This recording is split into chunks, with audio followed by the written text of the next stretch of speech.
બોલો કૃષ્ણ કનૈયા લાલ કી જય, પુરુષોત્તમ ભગવાનની જય, કાંઠા ગોરમાની જય.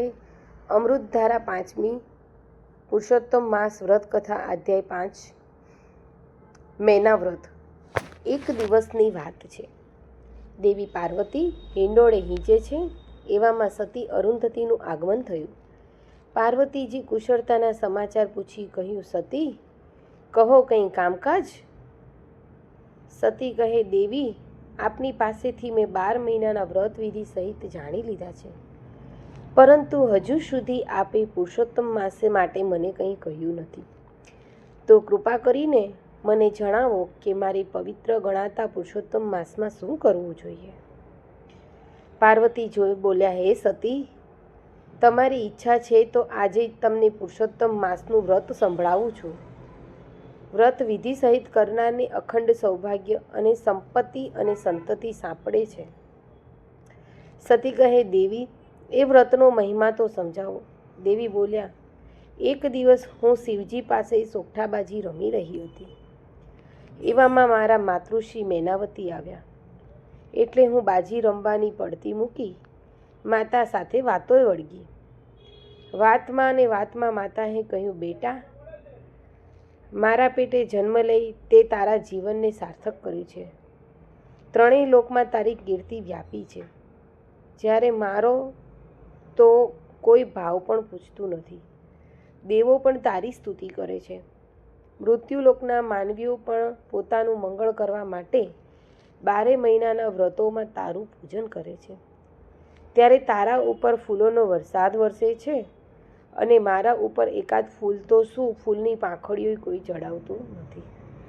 તારા જેવી જગદંબાની હું માતા કહેવાઉં, પણ 12 મહિનાના બધા દિવસોમાં તારી પૂજા માટે મને એકાદ પ્રહર પણ મળ્યો નથી.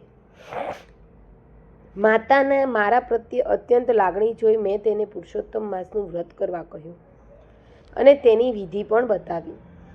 સતી અરુંધતી હર્ષ પામીને બોલ્યા, દેવી, ત્યારે મને પણ પુરુષોત્તમ માસની વ્રત વિધિ બતાવો.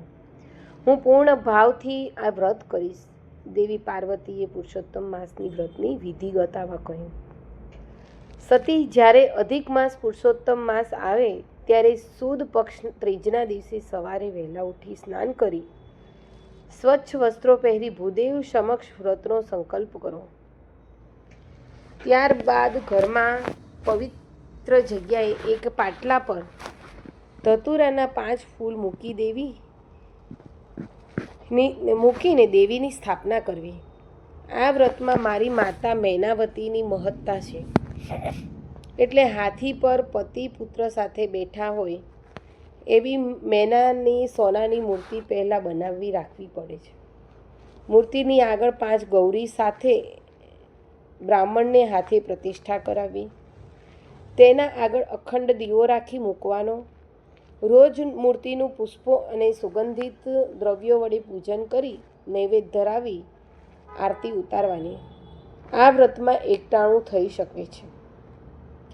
આ પ્રમાણે વિધિ સહિત પૂજન પુરુષોત્તમ માસમાં પૂર્ણ થતાં સુધી રોજ કરવું જોઈએ અને મહિનો ઉતરતા વ્રતનું ઉજવણું કરવાનું હોય છે.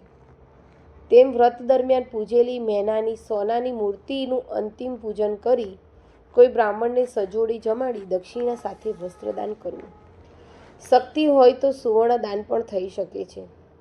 મેના વ્રતથી કામના મનની પૂરણ થાય, દુઃખ મટે ને સુખ મળે, કુટુંબમાં શાંતિ થાય. પુરુષોત્તમને પૂજતા સફળ થાય સહુ કામ, સંતતિને સંપત્તિ મળે, ઉજ્જવળ થાય નામ.